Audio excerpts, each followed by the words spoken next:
মোৰ আগৰ ভিডিঅ' চোৱাসকলে নিশ্চয় গম পাইছেই মই দেখুৱাইছিলোঁ যে পতাকা উত্তোলন হ'ল। পতাকা উত্তোলনৰ পিছৰখিনি এয়া আমি তাৰপিছত বাহিৰে ঘৰত সোমোৱাই নাই।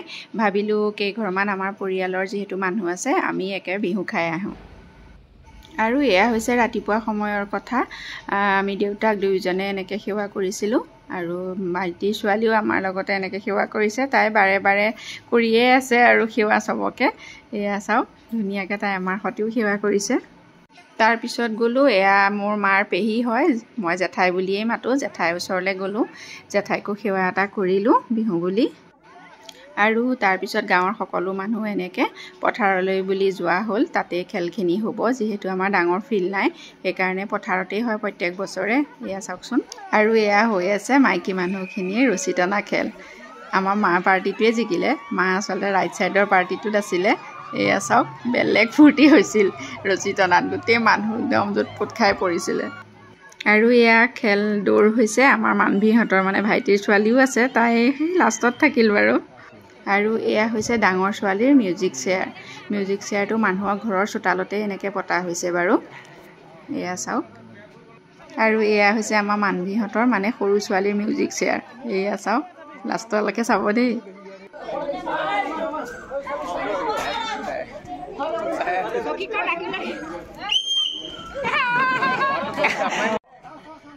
চাব দেই সৰু ল'ৰা ছোৱালীৰ খেলবিলাক চাই সঁচাই ভাল লাগে। আৰু কিমানে যে ফাৰ্ষ্ট নোহোৱাৰ কাৰণে কানি দৌৰে ৰাস্তালৈ, ইমান জমনি হৈছিলে।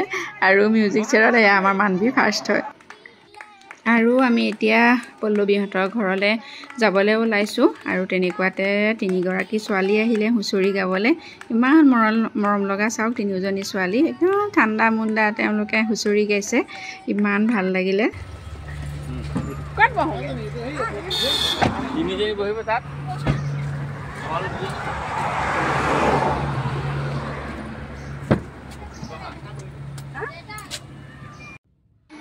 আৰু এয়া আমি গাড়ীত বহি ল'লোঁ আৰু মাক মই কৈ আছোঁ বিয়নী ঘৰত বিহু খাবলৈ ওলাইছে বুলি জোকাই আছোঁ। আৰু আগফালৰ পৰা ভাইটিয়ে কিবা কিবি জোকাই আছে, ফাটলামি কৰি আছে। আৰু এয়া আমি পল্লৱীহঁতৰ ঘৰ পালোঁহি। এয়া পল্লৱী মাক গেট চেট খুলি পূৰা ৰখি আছে জীয়েক আহিব বুলি। এয়া আমি সকলোখিনি সোমাই আহিছোঁ। সিহঁতৰ ঘৰৰ পৰিৱেশটো সঁচাই বহুত ভাল লাগে। এয়া চাওকচোন। আৰু আমি সেইদিনা এনেই সন্ধিয়া যোৱা হয়, এইবাৰ পৰিৱেশটো ভাল লাগে কাৰণেই মানুহজনে ক'লে দিনত যাওঁ ব'লা, গোটেইখিনি ধুনীয়াকৈ চাব পাৰিম। গতিকে আমি এইবাৰ দিনে পোহৰে গ'লোঁ। এয়া আমি আহিলোঁ পল্লৱীহঁতৰ ঘৰলৈ। বিহু চিহু খালোঁ, বিহু খাই থাকোঁতে ভিডিঅ' কৰা নহ'ল। এতিয়া সকলোখিনি চাহ তাহ খাই বহি আছোঁ। আৰু এয়া চবেই সেৱা কৰিলোঁ আৰু খুৰা খুৰী সেৱা কৰিলোঁ। পল্লৱীহঁতেও এতিয়া কৰি আছে মাক দেউতাকৰ সেৱা।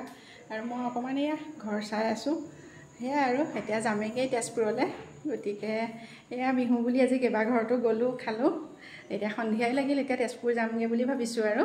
গতিকে সেয়া চাই থাকক আৰু কি হয় দেখুৱাম বাৰু। এয়া সিহঁতৰ ঘৰৰ পৰা যাবলৈ ওলালোঁ মানে একে তেজপুৰেই আহিব লাগিব আৰু। সঁচাই মনটো বেয়া লাগে, বিহু বতৰত এনেকৈ আহিবলৈ মনেই নাযায়, কিন্তু উপায় নাই আৰু। আৰু এয়া হৈছে পল্লৱীৰ জেঠাই, মাকৰ বায়েক। এয়া চাওক, জেঠাই অসুখীয়া হ'ল, আগতে বহুত বেছি ধুনীয়া আছিলে। গতিকে এয়াই আৰু এতিয়া যাবলৈ ওলালোঁ আমি। আৰু এয়া সন্ধিয়াই লাগিল আৰু যাওঁগৈ।